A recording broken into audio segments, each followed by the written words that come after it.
Thank you. Anyway, you all know us. I'm Arthur. Now we'll be fabulous Gilbert voice.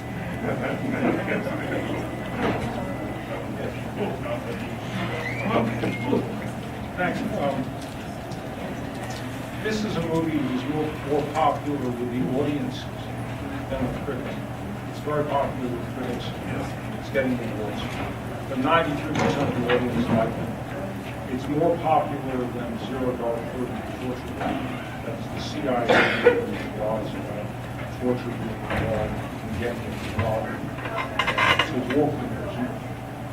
You want to spell that out. America is the country that just elected Barack Obama. We elected Barack Obama against a representative of 0.0001%. And if you ask how he got votes, because he didn't have a program that changed from day to day. And he wasn't a particularly apt candidate. And his wife liked him. I'm not sure who else on the planet likes him. Although he did seem like a nice guy when he gave his concession speech and he wasn't really power. But if you ask how he got 50%, there's that other in the White House. There's that emotion. There's that guy with that virtue ticket. Right? He embraced Trump, whose leading point was Barack doesn't have a virtue ticket. He's a national socialist candidate. This guy's a very moderate guy, frankly, and he spends a lot of time trying to deal with these crazy dry sides. One thing about America is that it is especially young people to whom Barack Obama was speaking and who came out for Obama. All the people who were harassed about voting, so took away voting rights in the United States. That's America. Jim Crow is what the Republican Party tries to enact. And it was defeated in this last election. So I find Django very hard in the following way. I typically it isn't an individual story at all. What it's about is the horrors of slavery. And Django was shamed by this German doctor, King Schultz, the white bounty hunter, who was freed from slavery. And lo and behold, Django turns out to be Rambo. Except Rambo was a racist killer as part of U.S. aggression in Vietnam. But Django is a response to slavery. And I put up a long piece on my blog. I read about a student review that there were many student reviews.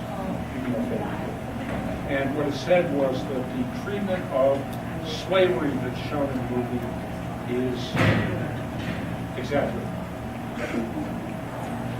So I spent 16 years studying this, and you can find some of the documentaries and lawyers, which, by the way, I think he wants to get copies of that, and you sign. It's the fragment. Candyland is more like Monticello. Candy is more like Jefferson as a slave owner, and he is different from Jefferson as a slave owner. You read notes on Virginia Jefferson talks about mating the black women to the orangutans. And he says about interracial marriage as a governor, he tried to bar any white woman who had a child with black men in Virginia territory. This is a rather unpleasant thing. I wrote about it on my blog. He also is in favor of liberty. He wrote the Declaration of Independence. There are many fine aspects of Tom's Jefferson's slave owner. The point about our founding fathers were most of them were slave owners. And what Tarantino can is A, to show you the truth about it, and B, most people, my son went twice, my 16-year-old, applauded the movie because you know what? If you get treated like that, any human being wants to wipe out the monsters who did it. It's completely just to wipe out the monsters who did it. And a racist lie standardly told about this movie is that the film is racist. It isn't racist at all. Django actually doesn't particularly want to shoot the guy to collect the bounty when he's there with his son. He's a human being, right? But about the slaveholders, frankly, who treat his wife like that, he doesn't have much pity. Now, if Arthur were right about everybody being like the Samuel L. Jackson character, which I don't believe for a minute, that would be too bad. What happens in this movie is Tarantino is a comic producer of violence. He also says that the modern prison system is like slavery. Go read Michelle Alexander's The New Jim Crow. We have 2.3 billion people in prison. It's going up to 300,000 in the 70s. It's 25% of the world's prisoners. Including under Barack Obama, there is no worse police state in the world than the United States of America. And yeah, it's racist. It goes after black kids. 1 in 3 black male children born in 2001 can expect to go to prison or be involved in the prison system. 1 in 6 Latinos. 1 in 17 whites. And you might think about whether you feel like when you run across the police, they are there to serve and protect. I would just say that we have a very difficult and dangerous system. Now, sometimes Brock praised the hero to try to protect people who seek that they stop shopping. There are people who don't do that. But what this is about is that people responded to what is just in the film and were happy enough to see people rebelling against slavery. And if you know about Jim Crow, you might be happy enough to see people rebelling against it. Now, personally, I'm for nonviolence and mass militant nonviolence, and I'm a big fan of Martin Luther King. And I was just in Palestine where the Israeli state practices apartheid. And I think it would be in the interest of other Jews who are not in a happy situation in Israel to ally, as some do, with the Palestinians who are trying to fight back nonviolently, who aren't discussed here. Right? They're a big secret. So I just put up on my blog the story of Bessim Tamimi from Nabi Salah, who's leading the nonviolent movement there. Now, this is how it appears in popular culture. But the fact is, we've just gotten to the point where we've discussed the Emancipation Proclamation, and Arthur sometimes talks about this book by Bruce Levine called The Fall of the House of Dixie, where the secret of Sherman's march through Georgia is all black folks rose up and burned plantations. And the black people and many Native Americans, when Lincoln and company weren't busy murdering them, came to the Union side for the Emancipation Proclamation. And afterwards, 80% of the troops recruited in the Civil War for the North, the force that doomed the South, the slaveholding South. I will say this very, very sharply, the despicable slaveholding South, which has won the war in memory because they don't take slavery too seriously. Make Gone with the Wind, which is a stone racist movement, right? And not talk about what it meant. So there was this tremendous movement. 80% of the new recruits after 1863, after January 1st, were black. That was what made the Union Army.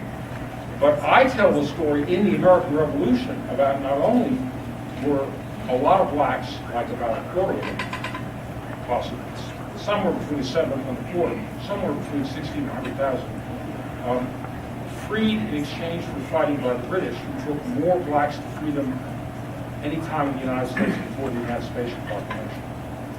That's why many American historians don't write about it. They actually see it as the American Revolution's dirty secret. But the other thing is that there was this terrific abolitionist movement among blacks and poor whites, stemming from sailors who'd been forced into the Navy and responded to slave revolts and brought these ideas into the revolutionary movement. They shaped the American Revolution. They forced gradual emancipation in all the northern states, including the huge slaveholding state of New York. And one other qualification of what you said, slaveholding works by whipping people, as you see in the movie. It also works by murdering people.